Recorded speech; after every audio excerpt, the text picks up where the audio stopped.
Es un honor para mí estar esta mañana aquí compartiendo estas reflexiones acerca de la generación de la independencia de los hombres que nos dieron la independencia, de los hombres y mujeres que nos dieron la independencia.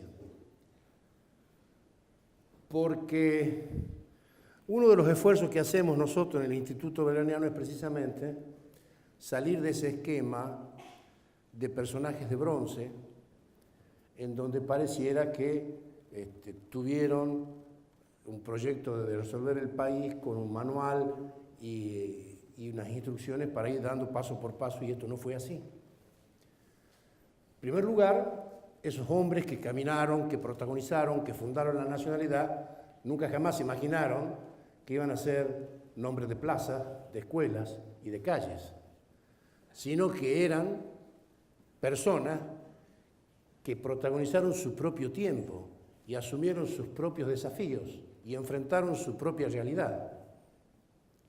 Y cuando uno recorre la historia, y un poco como para ejemplificar estas cosas que estamos charlando, se mete en la vida cotidiana de aquel entonces y se encuentra con que eran hombres que eran muy vecinos.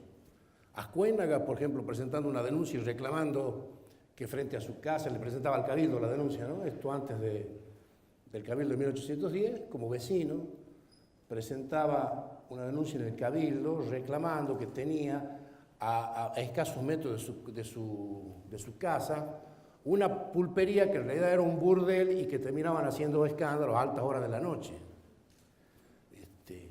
O Manuel Belgrano, que en 1890, y estando en España, cuando se recibió de abogado, el primer juicio que tuvo que ejercer fue defender a su padre, que estaba procesado por contrabando en la aduana de Buenos Aires.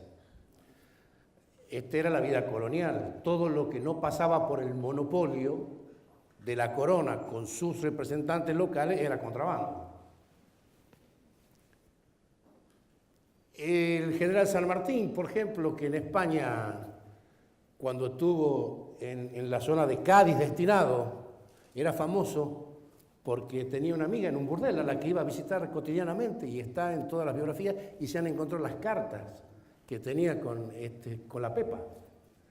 Es decir, fueron hombres como ustedes, como yo, como todos, los que fundaron este país y los que declararon la independencia. En un mundo donde había nuevas ideas, bien lo ha señalado aquí el amigo economista, cuando lo cita a Belgrano y a Moreno, que son los dos intelectuales más, digamos, complejos, más ilustrados de ese momento del proceso independentista, se inspiran en Adam Smith y Belgrano particularmente en Keynes, que era un fisiócrata, que era un economista que sostenía que la riqueza de los países estaba en el cultivo y la producción de la tierra. Tenían doctrina, tenían ideas. Y la otra cosa que hay que entender es que cuando se creó una bandera, no fue un hombre naif, con más vocación de decorador gráfico o de diseño, sino que fue un político que produjo un hecho político. La creación de la bandera fue una reacción de los que se querían independizar frente a los que querían seguir negociando con España, no una independencia, sino mejores términos en la relación colonial. Y entonces también había conflictos entre ellos. Y de uno y de otro grupo también son calles. Rivadavia era uno de los que negociaba, Belgrano uno de los llamados jacobinos. Y después esto que vino a Tucumán providencialmente para tomar el ejército, no fue así.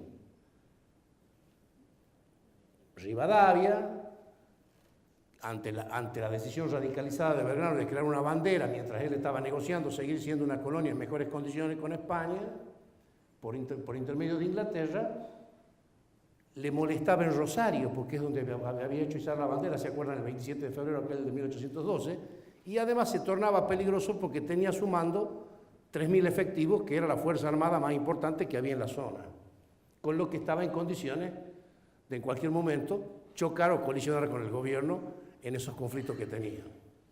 ¿Y ustedes creen que era nuevo eso? No, no es nuevo. Después ese triunvirato que preside Rivadavia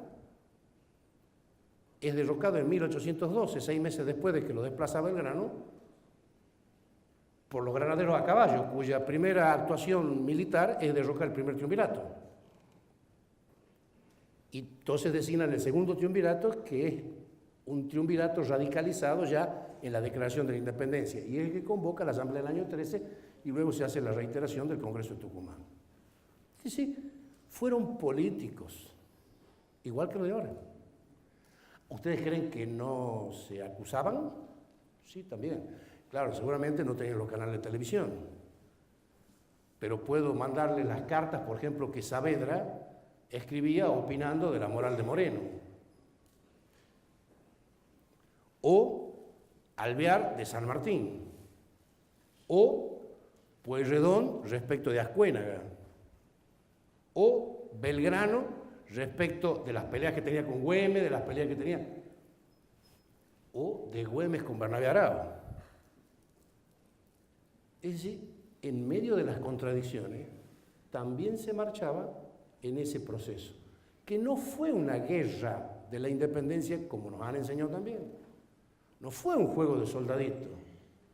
Fue un largo proceso político que se inició acá en estas tierras, si quieren poner una fecha, el 25 de mayo de 1810, y que concluyó ese 9 de julio de 1816, cuando se declara la independencia y se corta amarra con todo el esquema colonial. Eso fue un proceso político, que tuvo episodio bélico, que fue una parte de todo ese proceso. No nos han enseñado a nosotros todas las gestiones diplomáticas que se hicieron en el mundo, porque el país, la Argentina, se independizó en medio del mundo, no en un repollo aislado o en un termo, sino en un mundo que estaba en conflicto, donde había ya superpotencias, había una que dominaba todos los mares, que era Inglaterra, y que tenía interés en los mercados sudamericanos. Sí, interés en los mercados sudamericanos, así como se habla hoy día, también se hablaba en ese momento de los mercados que podían conquistar en Sudamérica. Y este fue uno de los grandes motivos de apoyo económico para todos estos movimientos que se veían con simpatía desde Inglaterra. Y esto no habla mal, sino que en todo caso habla mal de los pedagogos e historiadores de la historiografía oficial que han tratado forzadamente de enseñar una historiografía sin contenido. Hay cosas que no se entienden, hay contradicciones que se dan y no se explican. Y ya en estos tiempos, ya somos gente madura.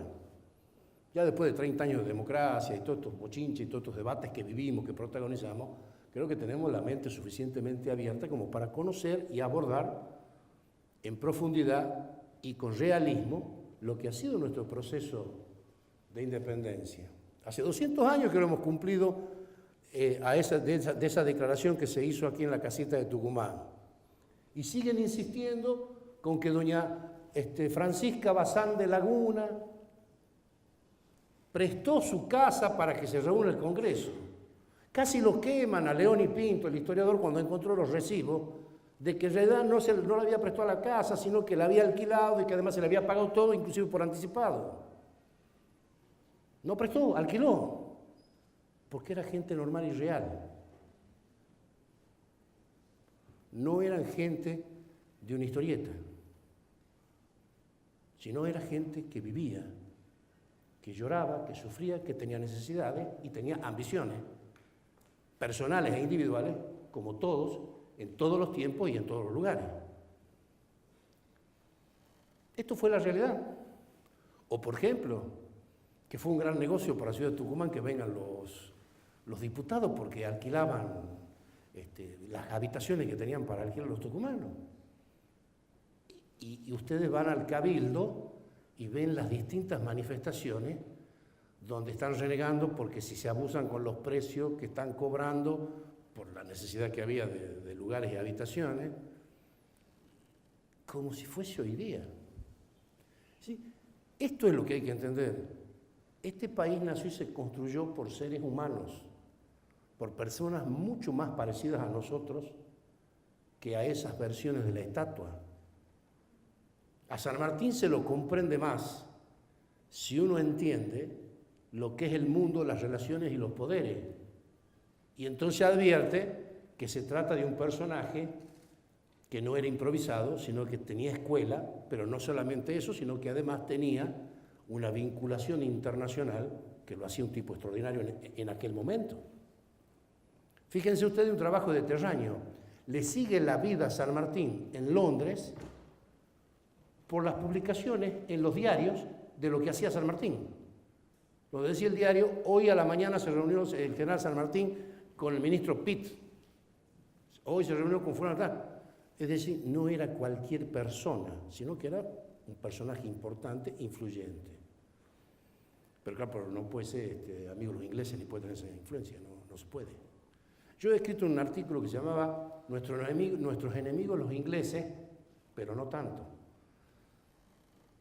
donde muestro las vinculaciones políticas, unas veces positivas y otras enormemente negativas, en la relación de la historia argentina.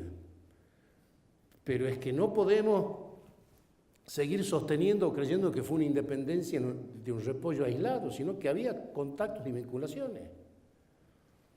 Fíjense otro dato. Hay un modelo que se discute en Tucumán. Ustedes sabían que el Congreso de Tucumán discutió la posibilidad de que la forma de gobierno que adoptasen estas provincias que se iban a independizar en ese Congreso fuese una monarquía. Pues sí. ¿Y saben quién la proponía? Manuel Belgrano.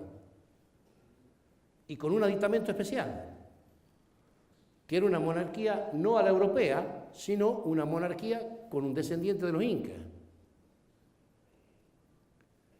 Esto no lo cuentan, o si lo cuentan en 2 renglones.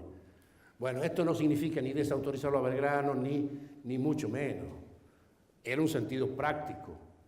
En ese momento había caído Napoleón Bonaparte en Europa y la puja que había quedado posterior a la Revolución Francesa en el mundo y con la aparición en Estados Unidos de las 13 colonias constituidas en república, eran los sistemas republicanos y monárquicos. Y dentro de los monárquicos, el absolutismo monárquico que no quería ceder poder a ningún tipo de participación popular, que en aquellas épocas, por cierto, se limitaba a un sector que era la burguesía, no a todo. Cuando decimos popular no era el sufragio secreto universal y obligatorio, no, estamos hablando de... Pero tampoco querían participar en eso. Y entonces Belgrano trae la teoría de la monarquía temperada, que era la monarquía constitucional, esta que vemos del monarca con un parlamento elegido por el pueblo. Bueno, esta fue una propuesta, porque de esa manera, al presentar una monarquía, especulaba con la posibilidad de que adoptando el sistema monárquico no se constituían en enemigos del sistema europeo, y esto les permitía a su vez diplomáticamente poder saldar los conflictos estos que le estaba generando la independencia, y entonces suavizar y morigerar la guerra. Y la incaica, la introducción del descendiente incaico tenía un sentido también. El problema en la mayoría del Alto Perú es que la gran mayoría de los pueblos originarios eran realistas. Es de otro tema. Acá en Tucumán, la batalla de Tucumán, si yo les pregunto, ¿a quién le ganamos? ¿A quién ganó Belgrano la batalla de Tucumán el 24 de septiembre? ¿Alguien me puede decir? Acá en el campo de las carreras. ¿Ah? ¿Y qué ejército era ese? ¿Ah? ¿Y por qué dicen realista? ¿Era español? No había un solo español. Fue una pelea de americanos. Pío Teizán, que con mucha corrección lo acaban de designar, era un peruano nacido en Arequipa. El comandante en jefe de este ejército imperial del Perú, que era José Manuel de Goyeneche, también era peruano. Y los regimientos contra los que se peleó, que son el Abancay, el Fernando VII, el Real de Lima y la Caballería de Tarija, son todos regimientos cuyos integrantes eran americanos. ¿Por qué? Porque no peleamos argentinos o sudamericanos contra españoles. Nuestra guerra de la independencia fue patriotas independentistas frente a realistas colonialistas, en donde en los mismos bandos estaban integrados, mezclados, americanos y españoles. Por ejemplo, el señor Ascuénaga, que lo nombró recién miembro de la primera Junta de Gobierno, era español.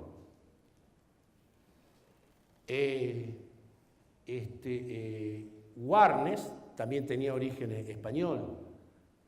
El barón von Holmberg, el jefe de la artillería del 24 de septiembre, que manejaba los cañones acá del Ejército del Norte, era prusiano, era de la Bavaria.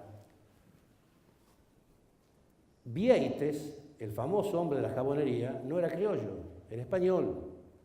Salvador Alberdi, el papá de Juan Bautista Alberdi, que era revolucionario y que se sumó a toda esta participación, era español, vasco. Álvarez de Arenal, el famoso general que lo acompañó a San Martín en toda la campaña del Perú y que estuvo con Belgrano también en la campaña del norte y que luego peleó en todo lo que era la guerra republicana en el Alto Perú. Álvarez de Arenal es español. Es decir, el eje nunca fue españoles contra americanos, sino que fue la mezcla de los que querían un modelo de organización nacional independiente, muchos por razones ideológicas, otros por conveniencia, porque la independencia significaba romper el monopolio español que tenían del comercio y esto les posibilitaba mejores expectativas comerciales de reducción, naturales, ambiciones comunes, básicas, esenciales de cualquier economía y cualquier comunidad del mundo. Y por otra parte, estaban, sí, los teóricos, los ideólogos, los políticos vocacionales que, como Belgrano, por ejemplo, son personajes que juegan su vida casi en ese proyecto que es mitad aventura y mitad operación realista. A mí me impresiona Belgrano cuando lo leo en las cartas, qué distinto es, por supuesto, esta imagen. Ustedes leen las cartas de Belgrano y se dan cuenta que esta imagen naif, de diseñador de bandera, bueno, no representa la imagen de ese personaje. Por ejemplo, es un observador, porque bien han dicho acá, es considerado uno de los primeros economistas de la Argentina. Es un observador. Él establece, ustedes saben, cuando hacen la campaña al norte, que había que establecer escuelas. Como el gobierno no lo entendía, cuando le pagaron los premios por Tucumán y Salta, donó esa plata para que se hiciesen escuelas en esa ruta. Iban en Tarija, iban en Jujuy, Tucumán y Santiago del Estero. Porque él asociaba que la independencia debía tener la misma latitud que tenía el concepto de libertad de una comunidad. Y que ese concepto de libertad que tenía la gente, una comunidad, era en función de la educación y cultura que reciba. Pensaba en gente común que tenía que educar. Entonces, todos estos personajes, en este tiempo que hemos estado hablando, no eran de bronce. Nadie les garantizaba el resultado de lo que estaban haciendo. Y algunos empeñaron su vida, pero no en términos de superhéroe, sino de ciudadanía convencida, de hombres comprometidos, como he dicho al principio de esta charla. Fueron protagonistas de un tiempo, no superhéroes. De modo que la lección que viaja en el tiempo y que recibimos nosotros acá en estos 200 años, que es la que vale, que es el verdadero mensaje que nos llega, es que somos una generación que, lejos de ser quejosa, tenemos que ser una generación que protagonice su tiempo. No debe esperar que la convoquen, sino convocarse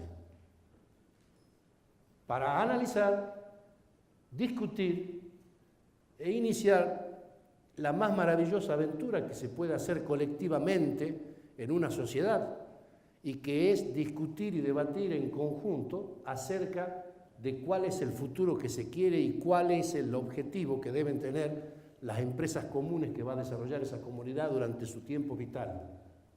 Entonces, chicos, a 200 años, el Bicentenario no es un recuerdo, sino que es un mensaje de una generación que dio una respuesta a su tiempo, pero que nos manda a nosotros que demos una respuesta a nuestro tiempo, que va a ser valorada por los que vengan después, pero sobre todo es la que nos va a explicar a nosotros mismos cuál es el sentido de nuestra propia marcha. Así que el desafío y el mensaje ya ha llegado, 200 años, ahí está en nosotros resolverlo, asumirlo y ver qué dejamos a la posteridad. Muchas gracias. Sí.